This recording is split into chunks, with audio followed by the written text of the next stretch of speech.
Pueden tomar sus lugares, que Dios les bendiga. Quiero entregarles un saludo de mi esposa, que quisiera estar aquí con nosotros, pero ya ustedes saben la situación y el arreglo que tenemos, ¿verdad? Me alegra mucho ver a la madrecita, hermano Manuel. Qué bueno verla con nosotros. Desde la última vez que la vi no la había vuelto a ver. No, ¿verdad? Es una broma, pero fue algo real. En la iglesia que el Señor me permitió pastorear aquí en Los Ángeles por algún tiempo, había una pareja que eran líderes en la iglesia. Y resulta que la hermana se me ausentó por algún tiempo. Y cuando vino de vuelta, yo hice referencia y dije, nos alegra muchísimo ver a hermana Ada. Era porque ella falleció, era el nombre de la hermanita. Nos alegra ver a hermana Ada. Entonces yo digo, hermana Ada, desde la última vez que la vi, no la había vuelto a ver. Y me dijo, ¿cómo no, hermano pastor? He venido, pero usted no se ha fijado en mí, me dijo. Obviamente no había llegado, ¿no? Pero ella no entendió la broma. Desde la última vez que la vi, no la había vuelto a ver. Me alegra muchísimo ver a Víctor y a Paulina aquí con nosotros. Qué bueno. Esta parejita la conocimos, según nosotros, de una manera circunstancial, pero obviamente Dios tenía sus planes. Dios tenía considerado que así sería a través de una situación de uno de sus hijos que está temporalmente en Tijuana. A través de la madrecita de Paulina, hermana Teresita, que la conocemos hace muchos años ya, nos contactó y nos pidió si podíamos de alguna manera hacer algo por su nietecito. Posteriormente conocimos a la madre, que es Paulina, al padre, que es Víctor, y ya comenzamos de alguna manera a tener un poquito de acercamiento. Y hace unos días, estando en casa con ellos, les animábamos, mi esposa y yo, para que no se nos quedaran sin congregarse. Y les mostré, cosa que ellos ya sabían, por supuesto, de acuerdo a la palabra del Señor. Gracias, hermanita Martina, muchas gracias.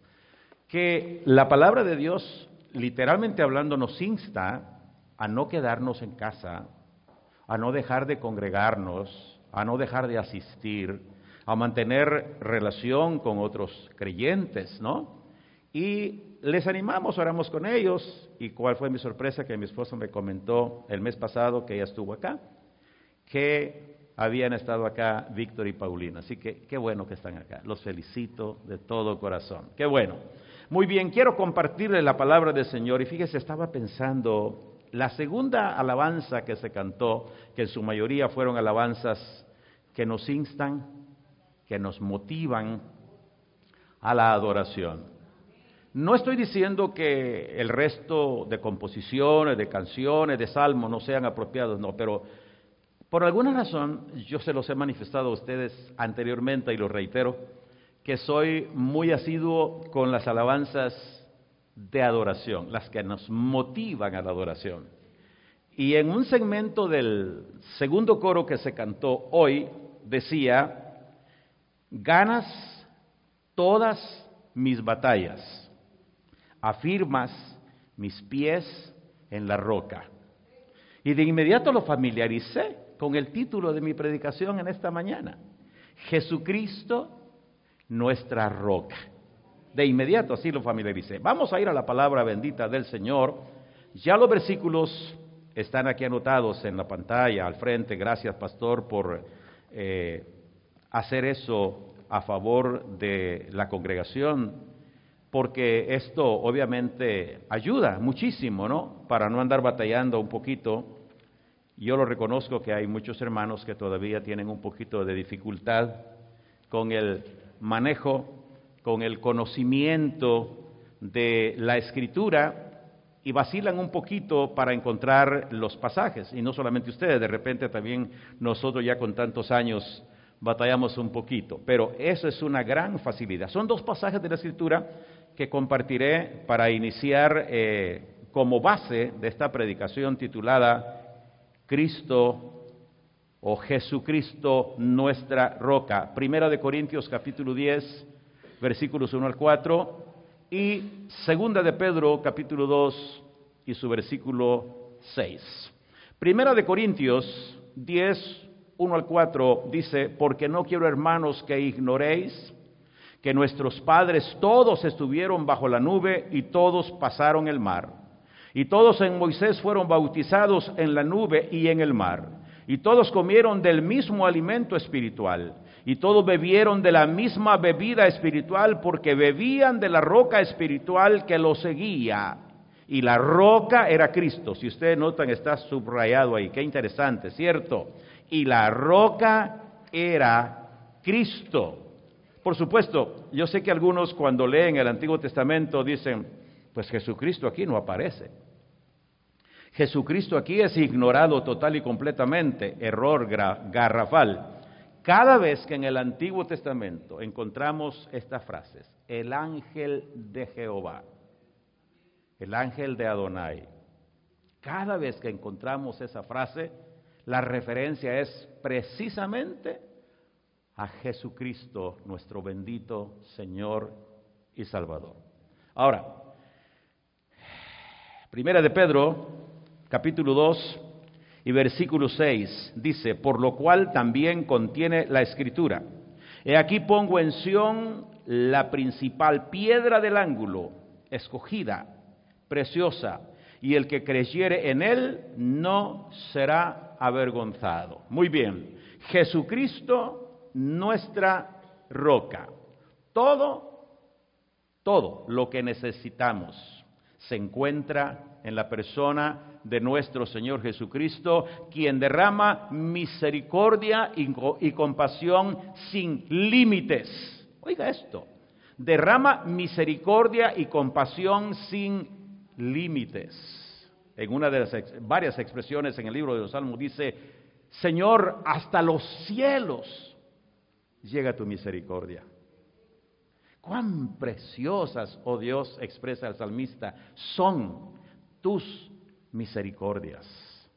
Y es la misericordia precisamente la que nos sostiene, la que nos fortalece, la que nos alienta, la que inyecta fe a nuestros corazones para seguir creyéndole al Señor lo que a través de su bendita palabra Él ha prometido, el Señor lo cumple. Cristo es el fundamento de nuestra fe y esa es una verdad reconfortante. Exploremos las acciones del Señor para conocer mejor su naturaleza. ¿Qué es lo que Cristo ha hecho a favor de los suyos? Y traigo aquí al menos 5 puntos para compartirles con la bendición del Señor. Primer lugar, y esto es una cosa determinante y sumamente importante, nos ha perdonado nuestros pecados. ¿De qué serviría estar aquí nosotros reunidos o en cualquier sitio, hablando, expresando, tratando de explicar detalles y a lo mejor, no digo que todos, pero algunos con un aire de exhibicionismo, hablando de temas de teología, de profecía, de escatología, que últimamente se está muy en boga de mucha gente, y hay muchos escatólogos, entre comillas, que cuando yo los escucho dentro de mí, digo yo, Señor, ¿de dónde has sacado semejante explicación este escatólogo? Pero ya usted va a saber cuántos, hermano, y han surgido cantidades, porque esto es algo que está prácticamente bajo la presión de los acontecimientos de los últimos días, y ellos vienen a tratar de explicarnos una serie de detalles haciendo uso de la frase, la escatología. Pero algunos andan tan equivocados que, como el apóstol Pablo le escribe en su carta a los hebreos, dije el apóstol Pablo, disculpa, no lo dice así la Biblia porque no hay el sello de autenticidad de que Pablo haya sido el escritor de la carta a los hebreos, pero yo insisto, lo he dicho anteriormente y sigo creyendo que Pablo fue el escritor. No importa si no fue Pablo, pudo haber sido Pedro, pudo haber sido Bernabé, pudo haber sido Apolos, no importa quién haya sido, lo importante es que la palabra fue inspirada por el Espíritu Santo. Pero dice el escritor de la carta a los hebreos, dice, vosotros ya debíais de estar comiendo comida sólida, pero todavía, dice, no eréis capaces, no sois capaces. Y yo tengo que daros leche en lugar de comida sólida. Y es más, dice, porque debiendo de ser maestros, todavía tenéis necesidad de que alguien os instruya. Así lo dice la palabra del Señor. Entonces, debemos de ser bastante cuidadosos en el sentido de que lo que está revelado en la palabra y lo comprendemos y entendemos, hermanos míos, démosle gloria y honra y alabanza al Señor, que el Espíritu Santo de Dios nos ha revelado su palabra. Y las cosas que estén por ahí de alguna manera sin la claridad, sin la comprensión, sin la explicación detallada de parte del Señor para nosotros, mantengamos la calma. Y no andemos inventándonos cosas que no son lo que la palabra del Señor declara. Pero fíjese, lo importante es que en nuestras reuniones y en cada ocasión que tenemos de estar hablando de la palabra del Señor, uno de los puntos sumamente importantes es saber que por gracia bendita del Señor, nuestros pecados han sido perdonados. Eso es grandioso, eso es extraordinario, eso es algo maravilloso por lo cual vivir eternamente agradecidos. Bendito sea el nombre del Señor para siempre. El Señor muestra misericordia con los que reconocen sus pecados. Primero, tuvo compasión de la mujer sorprendida en el acto mismo del adulterio, según lo relata el Evangelio de Juan, capítulo 8, versículos 1 al 11. La mayoría de los que estamos acá, probablemente la mayoría de los que estamos acá, ya conocemos un poquito respecto a ese detalle de la palabra del Señor, a ese testimonio de la palabra del Señor. E incluso, a lo mejor algunos de nuestros oyentes que estarán viendo esta programación en diferido en esta plataforma, lo estarán haciendo más tarde, a lo mejor tienen ya dominio de lo que estoy hablando respecto al caso de la mujer adúltera que se relata en el Evangelio de Juan, capítulo 11, versículos 1 al 11. La palabra de Dios claramente hace ver que, aunque nuestro Señor Jesucristo tenía la facultad, tenía la autoridad para condenar a aquella mujer, no lo hizo. ¿Por qué no lo hizo? Si leemos todo el pasaje de la Escritura, que es un poquito largo, pero nos tomaremos el tiempo para ello, la bendita y eterna palabra del Señor nos dice que en esta ocasión, cuando nuestro Señor Jesucristo se encuentra en determinado lugar en su ministerio terrenal, se acercaron a Él estas personas que no tenían prácticamente ninguna misericordia, que no sabían lo que era la compasión, y sí vinieron haciendo una acusación en base a lo que habían encontrado. Y la palabra es clara. Versículo 1 del capítulo 8 del Evangelio de Juan. Y Jesús se fue al monte de los olivos, y por la mañana volvió al templo, y todo el pueblo vino a él, y sentándose él, les enseñaba. Entonces los escribas y los fariseos trajeron una mujer sorprendida en adulterio, y poniéndola en medio, le dijeron: Maestro, esta mujer ha sido sorprendida en el acto mismo de adulterio, y en la ley Moisés nos mandó apedrear a tales mujeres. Tú, pues, ¿qué dices? Mas esto decían para tentarle, para poder acusarle. Pero Jesús, inclinado hacia el suelo, escribía en tierra con el dedo, y como insistieron en preguntarle, se enderezó y le dijo: El que de vosotros esté sin pecado, sea el primero en arrojar la piedra contra ella. E inclinándose de nuevo hacia el suelo, siguió escribiendo en tierra. Pero ellos, al oír esto, acusados por su conciencia, salían uno a uno, comenzando desde los más viejos hasta los postreros, es decir, los más jóvenes, y se quedó Jesús solo y la mujer que estaba en medio. Enderezándose Jesús y no viendo a nadie sino a la mujer, le dijo: Mujer, ¿dónde están los que te acusaban? ¿Ninguno te condenó? Ella dijo: Ninguno, Señor. Entonces Jesús le dijo: Ni yo te condeno. Vete y no peques más. Mire qué intervención tan maravillosa, tan preciosa. Tiempo me faltaría para ahondar un poquito acá, pero haré la mención siguiente de manera rapidita. Cuando le preguntan al Señor: ¿tú qué dices? Note que la palabra del Señor claramente dice que lo hicieron para tentarle. En otras palabras, para tenderle una trampa. Si Jesús decía, por ejemplo, en apego a la ley, de acuerdo, tienen ustedes razón, eso ordenó Moisés, hay que matarla, así de sencillo, apedréela. Fíjese, estos individuos iban a tener la oportunidad para decir, y no que tú dices que viniste para mostrar un plan de salvación a la humanidad. Y no que tú has dicho que viniste para buscar y salvar lo que se había perdido. ¿Dónde está entonces tu compasión? Aun cuando haya sido con apego a la ley. Pero por otra parte, si Jesús decía, no, momento, yo soy el defensor de ella. Ustedes no pueden hacer nada. Ellos decían, muy bien, dices que viniste para cumplir la ley y los profetas y te estás oponiendo a que se cumpla la ley aquí. Entonces noten cómo la malicia los llevó a formularle la pregunta al Señor, tú pues, ¿qué dices? Pero mire la sabiduría de nuestro Señor Jesucristo. No respondió una sola palabra. Escribió en tierra, no sabemos qué escribía. Pero como insistieron en preguntarle, dice la palabra, el Señor se enderezó y le dijo, si alguno de vosotros se encuentra libre de pecado, sea el primero en arrojar la piedra contra ella. Óigame, yo creo que los fariseos y los escribas no esperaban tal comportamiento de nuestro Señor Jesucristo.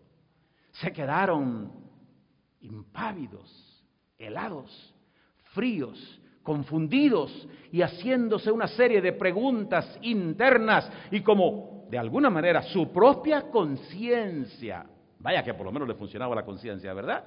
Les indicó que ellos no estaban en condiciones de arrojar la piedra contra la mujer. Desde los mayores, desde los más viejos hasta los más jóvenes, todo mundo salió. Y me llama la atención, mire, parece broma, pero es cierto, incluso los discípulos de Cristo, pastor, se fueron, aunque ellos no estaban en el plan de apedrearla, pero es que la palabra es clara. Cuando el Señor dice, se levantó y vio que estaba la mujer sola en medio. ¿Dónde estaban los discípulos de Cristo? Hasta ellos salieron. Y ya el Señor frente a la mujer le pregunta, mujer, ¿dónde están los que te acusaban? ¿Ninguno te condenó? Ella dijo, ninguno, Señor. Mire qué interesante. Ni yo te condeno. En esa expresión está inferido el acto del perdón. Ni yo te condeno. En otras palabras, te perdono el pecado que has cometido. Pero hay una condición, aquí es interesante, le dice, ni yo te condeno, vete y no peques más. El perdón tiene que traer consigo un sentido de responsabilidad. Hemos sido perdonados de todas nuestras iniquidades y de todos nuestros pecados. Bendita sea la misericordia del Señor. Ahora vamos a experimentar un cambio de vida.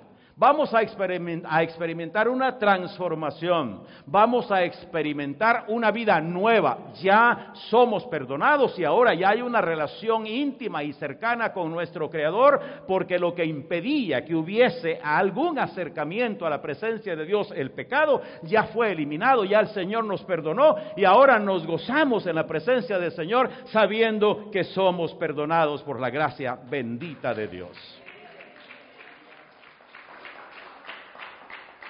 Perdonó al ladrón en la cruz. El Evangelio de Lucas, capítulo 23, versículos 39 al 42. Nos presenta el cuadro donde nuestro Señor Jesucristo está literalmente hablando, clavado en la cruz, al lado de dos ladrones. Uno a la derecha, el otro a la izquierda. La tradición le ha dado nombres a estos individuos. Dice, a uno le llaman Dimas, al otro le llaman Gestas. En la Biblia no existe tal cosa. En consecuencia, no podemos nosotros aceptar necesariamente esta idea. Si el Espíritu Santo no quiso que se mencionaran sus nombres, dejémoslo así. No nos inventemos nombres. Lo cierto es que uno de ellos dice que le injuriaba. Es decir, estaba provocando al Señor. Y diciéndole, si eres el Hijo de Dios, danos pruebas. Desciende de la cruz, sálvate a ti mismo y sálvanos a nosotros. Y el otro, más consciente, le da una mirada así de no muy buenos amigos. Y le dijo, ni estando en la misma condenación, tú tienes alguna manera de expresar remordimiento o arrepentimiento por lo que haya ocurrido con nosotros, y aceptó, dijo, nosotros, dijo este ladrón, estamos recibiendo lo que nuestros hechos merecen. En otras palabras, estamos aquí porque somos culpables.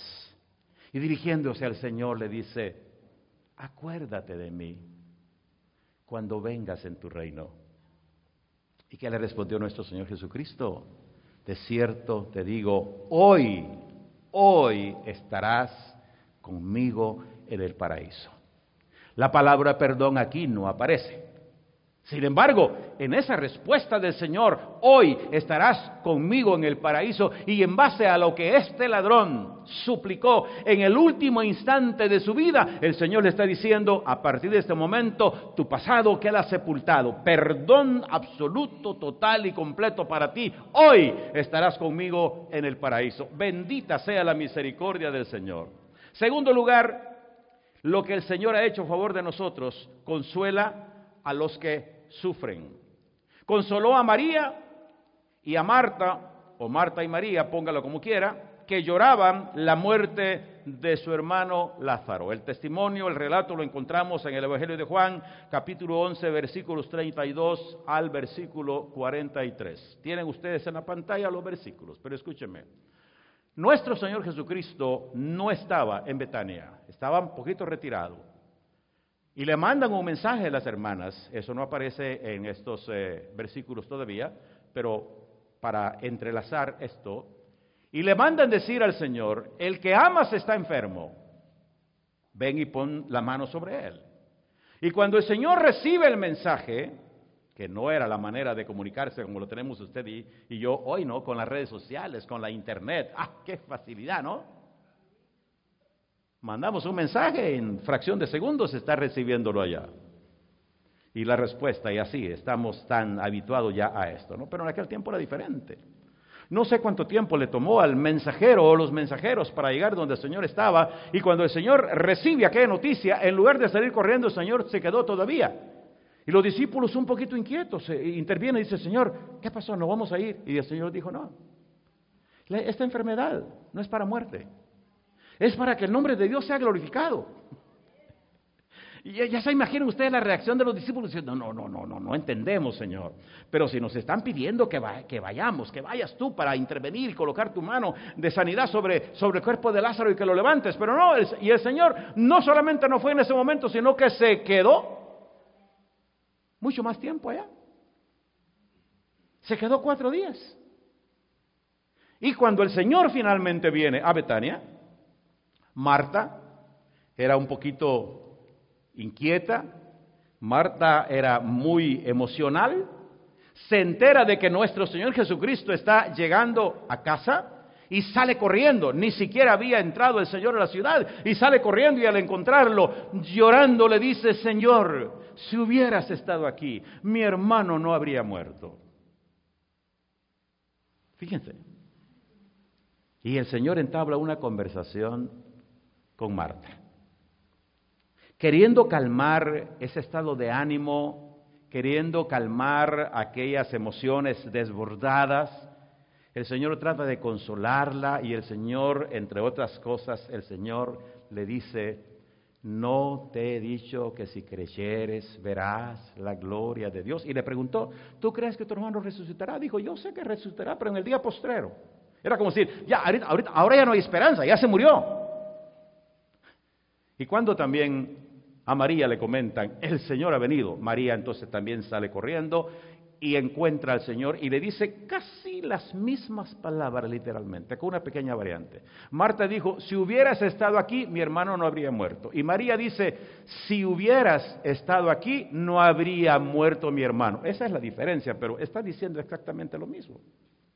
Y finalmente el Señor llega hasta el lugar donde habían puesto a Lázaro. Y estando allá, frente al sepulcro, y viendo la gente que acompañaba a Marta y a María llorando, dice la palabra que el Señor se conmovió en espíritu. Y también, versículo 35 dice, y Jesús lloró. Es el versículo más cortito de toda la Sagrada Escritura. Y Jesús lloró, pero imagínese las lágrimas, lo voy a decir de esta manera, las lágrimas de Dios, porque Cristo Jesús era 100% hombre, pero era 100% Dios. Imagínese a Dios llorando. Esto es algo extraordinario. Pero la reacción de la gente dice, mirad cuánto le amaba, porque le vieron llorando. Y el Señor finalmente dice, vamos. Y le dice a Marta, Marta, quita la piedra. Ella dijo, Señor, no. Y ahí viene, es de 4 días. Fíjese pues. Y ahí viene otra vez el Señor diciéndole, yo soy la resurrección y la vida. El que cree en mí, aunque esté muerto, vivirá. Ahora, imagínese, y le dice, pero Marta no quería. Pero finalmente, a la orden del Señor, remueven la piedra que cubría el sepulcro. Y el Señor dice, clamó a gran voz. Pero antes dijo, Señor, Padre, yo sabía que siempre me oyes. Y dijo, te doy gracias por haberme oído. Yo sabía que siempre me oyes, pero lo dije por causa de la multitud, para que crean. Y finalmente el Señor da la orden a Lázaro. Lázaro, ven fuera. Y el que estaba muerto, dice la palabra, salió. Ya se imagina como una momia, ¿no? Salió y el Señor, en lugar de correr y quitarle el vendaje, le dice a la gente, quitadle el vendaje y dejarle ir, como quien dice, hagan ustedes aunque sea un poquito, yo estoy haciéndolo todo y ustedes solamente son espectadores. Desatadle y dejarle ir. El Señor trajo consuelo al corazón de Marta y de María, y hay otro caso en la Sagrada Escritura también que se nos narra, que el Señor consoló a la viuda de Naín. Este relato lo encontramos en Lucas capítulo 7, versículos 11 al 15. Cuando el Señor está en aquella ciudad, ve que traen un féretro, ve que viene el acompañamiento y obviamente llevan a enterrar al hijo de la viuda. Cuando el Señor la ve llorando, se acerca a ella y le dice, mujer, no llores. Era inusual, porque todos los que habían llegado entre comillas, a consolarla, todo mundo usaba palabras como las que en la sociedad nosotros usamos hoy en día, ¿cierto? Lamento mucho su pérdida, participo de su dolor, me imagino cómo se siente, etcétera, etcétera, etcétera, etcétera. Mis condolencias. Son expresiones que la sociedad decide, y también nosotros las decimos, ¿cierto? Todo mundo decimos esto. Quizá no estamos muy conscientes de lo que decimos y ya lo hacemos prácticamente por una costumbre, por un hábito.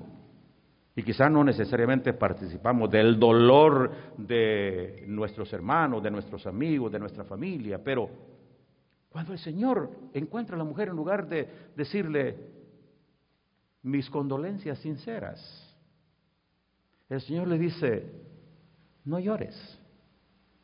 Y yo creo que aquella viuda, a lo mejor hasta le golpearon un poquito las palabras del Señor, ¿no? Y a lo mejor hasta pensó, ¿cómo te atreves a decirme que no llore? Si tú no sabes por lo que estoy pasando. Mi único hijo. Y hoy me quedo sin ningún respaldo, me quedo sin ninguna ayuda, me quedo sin ningún soporte. ¿Cómo te atreves a decirme que no llore? Estoy imaginándolo porque la mujer no dijo nada, pero supongamos, digo, no lo busquen en la Biblia porque no lo va a encontrar de esa manera. Pero el Señor hace que los que llevaban el féretro se detengan, y cuando se detuvo, el Señor toma la mano del joven y le dice, joven, levántate. ¡Aleluya! Y el que llevaban a enterrar se levantó y el Señor le dice a la viuda, aquí está tu hijo, tómalo y vete. Era como decir, por eso te dije que no lloraras, porque yo tenía un plan, porque yo tenía programado algo, porque yo tenía ideado algo, porque yo había planificado darte la bendición de regresarte con vida a tu hijo. Oh, amados míos, cómo el Señor sabe y conoce nuestra condición. Y hay un pasaje de la Escritura que es uno de mis favoritos, Jeremías capítulo 29, versículo 11. Porque yo sé los pensamientos que tengo acerca de vosotros, dice el Señor, pensamientos de paz y no de mal. Hay otra versión que dice pensamientos de bien y no de mal. Cualquiera de las dos frases es adecuada. El Señor dice, yo sé los pensamientos que tengo acerca de vosotros. A veces nos damos a la tarea nosotros equivocadamente de querer narrarle nuestra condición al Señor, como si el Señor no lo supiera. Ay, Señor, quiero que sepas que estoy en esta condición. Aunque tú no se lo digas, el Señor ya lo sabe. Salmo 139, versículo 4, ¿qué dice? Aún no está la palabra en mi lengua. Y ya, Señor, tú la conoces toda. Nada podemos esconder ante la presencia del Señor. Muy bien. Tercero, provee para nuestras necesidades. Proveyó pan para las multitudes. Mateo, en el capítulo 14, versículos 15 al 20, habla de que la cantidad de personas reunidas en aquella ocasión, dice, eran como 5,000. Y luego Marcos, en el capítulo 8, versículos 1 al 9, dice que los que habían sido alimentados por el Señor eran como 4,000. Escúcheme bien. Si sumamos las dos ocasiones, mínimo 9,000, pero un detalle interesante, dice que sin contar las mujeres y los niños. Así que 5 más 4, 9,000. Súmele 9,000 esposas, porque si habían hijos, obviamente había esposas. Y súmele, porque entre los hebreos no es como entre los anglosajones, que deciden 1 o 2 hijos y mucho. Allá estamos hablando de 4, de 5, de 8, de 10 y de más. Créame, son prolíferos. Pero, por no exagerar, supóngase que hayan sido 2 hijos por cada pareja. Hágame favor. Ya van 18,000, más 18,000, hablando de los hijos, 36,000 personas siendo alimentadas con unos pocos panes y unos pocos peces. Pero a mí me llama la atención que en los dos pasajes de la Escritura, cuando los discípulos se quejan con el Señor diciendo, Señor, mira, es que estamos en el desierto, no hay... ¿Y sabe lo que el Señor le dice? Dadles vosotros de comer. Dadles vosotros de comer. Y la queja de ellos, ¿cómo? ¿De dónde sacaremos dinero para comprar y alimentar a estas multitudes en el desierto? El Señor pregunta en ambos casos, ¿qué es lo que tenemos? ¿Con qué contamos? Pues unos pocos panes y unos pocos peces. En la primera ocasión comieron todos, se saciaron, repito, como 5,000 hombres, dice la palabra, sin contar mujeres y niños, y recogieron 12 cestas, 12 canastas. Yo siempre me he preguntado esto, hermano, y perdóneme que haga énfasis en esto. ¿El Señor necesitaría recoger aquellas sobras de pan y pescado? Seamos sinceros y honestos. Es una pregunta retórica que estoy haciendo. La respuesta cae de su peso. Si Él había multiplicado para darle de comer a como 5,000 hombres, sin contar mujeres y niños, repito, miles de personas, ¿para qué el Señor necesitaba recoger lo que sobró? Para mí, aquí hay una gran lección. Los hijos de Dios tenemos que aprender a ser buenos administradores con lo que el Señor nos da.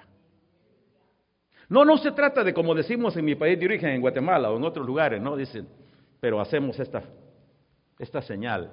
En Guatemala, cuando alguien dice, es que este fulano, ya con esto está diciendo mucho. Es agarrado, es mezquino, es insensible, no tiene compasión, no tiene misericordia, y por ahí otro dicho que dice, este no le da carrera a un ciego. Así de sencillo. Pero ¿por qué el Señor le pidió a los discípulos que recogieran las 12 cestas? Y en el otro caso, en el otro relato, 7 cestas de comida que sobró. Pensemos un poquito. Porque el Señor quiere, repito, que aprendamos a valorar, a cuidar y a agradecer los recursos que Dios nos da. Perdón por el paréntesis, pero créanme que esto es una de las razones por las que Dios ha bendecido tanto a Casa Hogar Ebenezer. No está mi esposa presente, pero si estuviera lo diría de la mismísima manera. Mi esposa es una gran administradora. Gran administradora. Sabe cuidar los recursos de una forma que es sorprendente. Y no estoy bromeando, pero cada vez que mi esposa toma los ingredientes para cocinar, está orando al Señor y diciéndole: Señor, envíame tu ángel, envíame al chef, para que él tome la decisión. Y Señor, yo quiero ser la ayudante. Yo quiero estar detrás del chef. Porque yo quiero, Señor, primero que esta comida sepa deliciosa, y segundo lugar, Señor, que abunde. Y muchas veces le dice: Señor, así como multiplicaste los panes y los peces en el desierto, Señor, es poca esta comida, pero haz que abunde. Óigame, hermanos, Dios lo sabe, no estoy bromeando, lo digo de corazón y para gloria del Señor. Mi esposa y yo hemos visto en la Casa Hogar Ebenezer la multiplicación de la comida 1 y 2 y 10 y 20 y 100 y 1000 veces. Lo hemos visto, porque a veces mi esposa me dice: papá, esta comida no va a alcanzar, y ella se preocupa y me dice: pero bueno, vamos a orar al Señor. Oiga, ¿comemos todos y sobra? No es ninguna broma, comemos todos y sobra, porque ahí está la bendición del Señor. Entonces, mire, qué maravilloso es esto. Ahora, vamos a esto que es una cosa interesante también. Hay promesas para nosotros también. Filipenses 4:19, el apóstol Pablo escribe a la iglesia de Filipos y dice: mi Dios pues suplirá todo lo que os falta conforme a sus riquezas en gloria en Cristo Jesús. Amados míos, esta promesa, esta palabra debiera de traer alivio, tranquilidad, bonanza, quietud, sosiego a nuestros corazones. Es que a veces nos comportamos igual que la gente sin Cristo. Nos tronamos los dedos, nos quejamos y buscamos alternativas como puros paliativos, ahí queriendo colocar el horconcito al techo que se está cayendo. Ay, Señor, que no me caiga encima. Yo siempre he dicho esto: mira, si la palabra del Señor dice: mi Dios pues suplirá todo lo que os falta conforme a sus riquezas en gloria en Cristo Jesús, es simple, creámoslo. Creámoslo y digamos: Señor, gracias porque todo está bajo control en tus manos de misericordia. Alabado el nombre del Señor. Cuarto, intercedió por sus discípulos antes de ser crucificado. Mira lo que el Señor ha hecho a favor de nosotros. Pidió por la protección de sus seguidores. Juan capítulo 17, versículos 5 al versículo 16. Ustedes tienen ahí prácticamente en la pantalla, pero mire, déjenme leer rapidito este pasaje de escritura muy importante. Juan 17, 5 al 16. Nuestro Señor Jesucristo está intercediendo, está pidiendo al Padre por la protección de los suyos. ¿Por qué? Porque el Señor estaba justamente ya a punto de abandonar esta tierra. No digo el Señor estaba a punto de dejar de existir, porque Él es eterno. Él fue a la tumba, pero Él siguió vivo, ¿no? La palabra del Señor así lo revela, que el Señor estuvo vivo durante aquel tiempo, estuvo trabajando, no estuvo inerte, no estuvo dormido, sencillo. Su cuerpo estuvo ahí, pero el Señor estuvo activo durante todo aquel tiempo. Versículo 5 al 16 del capítulo 17 de Juan dice lo siguiente: ahora pues, Padre, glorifícame tú al lado tuyo con aquella gloria que tuve contigo antes que el mundo fuese. He manifestado tu nombre a los hombres que del mundo me diste, tuyos eran y me lo diste y han guardado tu palabra. Ahora han conocido que todas las cosas que me has dado proceden de ti, porque las palabras que me diste les he dado, y ellos las recibieron, y han conocido verdaderamente que salí de ti, y han creído que tú me enviaste. Yo ruego por ellos, no ruego por el mundo, sino por los que me diste, porque tuyos son, y todo lo mío es tuyo, y lo tuyo es mío, y he sido glorificado en ellos. Y versículo 11, y ya no estoy en el mundo, mas estos están en el mundo, y voy a ti, Padre Santo, a los que me has dado, guárdalos en tu nombre, para que sean uno, así como nosotros. Cuando estaba con ellos en el mundo, yo los guardaba en tu nombre. A los que me diste, yo los guardé, y ninguno de ellos se perdió, sino el hijo de perdición, para que la escritura se cumpliese. Pero ahora voy a ti, y hablo esto en el mundo, para que tengan mi gozo cumplido en sí mismos. Yo les he dado tu palabra, y el mundo los ha aborrecido, porque no son del mundo, como tampoco yo soy del mundo. No ruego que los quite del mundo, sino que los guarde del mal. No son del mundo, como tampoco yo soy del mundo. Veamos esta oración intercesora de parte de nuestro Señor Jesucristo, pidiendo protección para sus seguidores. Pero algo y un detalle muy interesante, los versículos 17 al 26, el Señor pidió por la unidad de sus discípulos. 17 al 26, que leo rapidito, dice: santifícalos en tu verdad, tu palabra es verdad. Como tú me has enviado al mundo, así yo los he enviado al mundo. Y por ello yo me santifico a mí mismo, para que también ellos sean santificados en la verdad. Mas no ruego solamente por esto, sino también por los que han de creer en mí por la palabra de ellos, para que todos sean uno, como tú, oh Padre, en mí y yo en ti. Que también ellos sean uno en nosotros, para que el mundo crea que tú me enviaste. La gloria que me diste yo les he dado, para que sean uno, así como nosotros somos uno. Voy leyendo hasta el versículo 26. Yo en ellos y tú en mí, para que sean perfectos en unidad, para que el mundo conozca que tú me enviaste y que los has amado a ellos como también a mí me has amado. Padre, aquellos que me has dado, quiero que donde yo estoy también ellos estén conmigo, para que vean mi gloria que tú me has dado, porque me has amado desde antes de la fundación del mundo. Padre justo, el mundo no te ha conocido, pero yo te he conocido, y estos han conocido que tú me enviaste, y les ha dado a conocer tu nombre, y lo daré a conocer aún, para que el amor con que me has amado esté en ellos, y yo en ellos. Mire, qué oración tan maravillosa. No solamente el Señor pide protección para sus discípulos, sino que también pide que haya entre ellos, y generalizo y lo extiendo, para que haya en nosotros unidad, que haya armonía, que haya entendimiento, que haya sensibilidad, que haya el mismo sentir, como Pablo lo escribe a los Filipenses en el capítulo 2 y versículo 5, dice: haya pues en vosotros este mismo sentir que hubo también en Cristo Jesús, haya en vosotros, que eso se extienda a nosotros también. Y vamos entonces al Salmo 133. También el Señor quiere que nosotros seamos unidos. El Salmo 133 es pequeñito, es corto, pero tan precioso. Mirad cuán bueno y cuán delicioso es habitar los hermanos juntos en armonía. Es como el buen óleo, el cual desciende sobre la cabeza, sobre el cual baja hasta sobre la barba y la barba de Aarón, y baja hasta el borde de sus vestiduras, como el rocío de Hermón que desciende sobre los montes de Sión, porque allí envía el Señor bendición y vida eterna. Y Pablo, consciente de esta necesidad, escribe a los hermanos en la iglesia de Corinto, capítulo 1, versículo 10.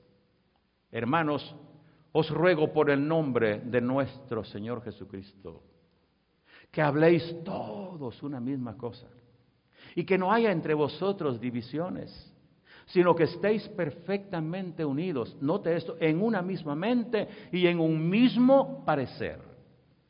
No quiere decir que como los loritos, como los pericos, nosotros repitamos lo que dice otra persona. No, está hablando de que tiene que existir dentro del pueblo de Dios ese espíritu de armonía, ese espíritu de unidad, ese espíritu de entendimiento, al grado que, como lo expresa el Salmo 133, mirad cuán bueno y cuán delicioso es habitar los hermanos juntos en armonía. Y es tan bello, hermanos. Y yo quiero felicitarlos, Porque desde que yo llegué aquí con el pastor González y hermana Miriam, ¿cuántos años ya, pastor? Ya son varios años, ¿no?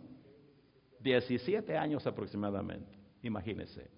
Siempre he visto ese espíritu de unidad, de armonía, y lo sigo viendo así. Y la prueba es que estamos aquí hoy, y siempre veo esto, mire, cafecito, pan, donas, y cuando estábamos con Toñita, pues eran unos tremendos banquetes. Sí, lo recuerdan, ¿verdad? Algunos que están aquí presentes lo recordarán. Todo eso lo hemos visto y lo hemos vivido, lo hemos experimentado. Es que es tan bonito realmente cuando hay armonía dentro del pueblo de Dios. Pero cuando surgen esos problemas de habladurías, de chismes y de inventarse cosas y de decir cosas que no son, eso causa un daño tremendo. Por eso el Señor en su oración dijo: Padre, que sean uno, así como tú y yo somos uno, que ellos sean uno en nosotros. Alabado el nombre del Señor para siempre. Y finalmente, el Señor fortaleció y animó a los creyentes. Si vamos al Evangelio de Mateo, capítulo 28, versículos 16 al 20, después de su resurrección. Mire, nuestro bendito Señor y Salvador Jesús el Cristo está a punto de ser alzado por una nube, pero sus últimas palabras en esta tierra, cuando está justamente frente a sus discípulos, el Señor usó estas expresiones. Versículo 16 al versículo 20 del capítulo 28 de Mateo. Pero los 11 discípulos se fueron a Galilea, al monte donde Jesús les había ordenado, y cuando le vieron, le adoraron, pero algunos dudaban. Y Jesús se acercó y les habló diciendo, qué preciosa expresión: toda potestad me es dada en el cielo y en la tierra. Por tanto, id y haced discípulos a todas las naciones, bautizándolos en el nombre del Padre y del Hijo y del Espíritu Santo, enseñándoles que guarden todas las cosas que os he mandado. Y aquí yo estoy con vosotros todos los días, hasta el fin del mundo. Bendita promesa del Señor. Por eso nos gozamos en la presencia del Señor y decimos, bendito el nombre del Señor por esa promesa. El Señor ha prometido no dejarnos ni desampararnos. Les prometió el Consolador, el Espíritu Santo. Juan capítulo 16, versículos 7 al 8. Si pudiéramos realmente leer esos versículos también me gustaría, porque son muy interesantes. Juan capítulo 16, versículos 7 al 8. Mi Biblia, no digo tiene un problema, no es un problema, pero mi Biblia tiene las hojas muy, muy suavecitas y a veces me cuesta incluso despegarlas un poco. Y lo que hago cuando nadie me ve es mojar mi dedo, pero usted sabe que es una cosa no propia para hacerlo frente a la gente, ¿verdad? Cuando estoy solo no hay problema, yo lo resuelvo. Pero aquí se me dificulta un poquito. Ya saben a qué me refiero, ¿verdad? Algo ustedes también lo hacen, no me digan que no. Versículo 7 y versículo 8 de 16 del Evangelio de Juan dice, pero yo os digo la verdad. Fíjese qué interesante la palabra de Cristo. Os conviene que yo me vaya. ¿Cómo? Os conviene que yo me vaya, porque si no me fuere, el Consolador no vendría a vosotros, mas si me fuere, os lo enviaré. Y cuando Él venga, convencerá al mundo de pecado, de justicia y de juicio. Pero mire, os conviene que yo me vaya. Mire, aun cuando nuestro Señor Jesucristo, repito, era 100% hombre y 100% Dios, siempre cuidó esa parte humana en el sentido de que si estaba en Jerusalén, no podía estar en el mar de Galilea. Si estaba en el mar de Galilea, no podía estar en el templo. Si estaba en el templo, no podía estar en Capernaum. Si estaba en Capernaum, no podía estar en la ciudad de Jerusalén, etcétera, etcétera, etcétera. Siempre el Señor se ciñó al aspecto de que en su humanidad Él cuidó aquello, y qué interesante, no echó mano a sus poderes divinos. Por eso lo vemos incluso, hermano, comiendo. Usted me dirá, ¿dónde dice la Biblia? Bueno, recuérdese que el Señor visitaba la casa de María y Marta y Lázaro, y ahí le preparaban comida. Él comía con sus discípulos. El Señor se cansó. El Señor tuvo necesidad de descansar. El Señor durmió. Recuérdense cuando Él la travesía de un sector hacia el otro lado del mar de Galilea, o mar de Genezaret, o mar de Tiberias, llámele como le llame, pero es el mismo lugar. Y una tormenta amenazó esa travesía. Y obviamente los discípulos, que en su mayoría eran pescadores, con una experiencia vasta en navegación y en este tipo de fenómenos allá en el mar, hicieron todo lo posible, por la tormenta ya anegaba la pequeña embarcación. Y se recordaron de que el Señor estaba con ellos y van corriendo. ¿Y dónde lo encuentran?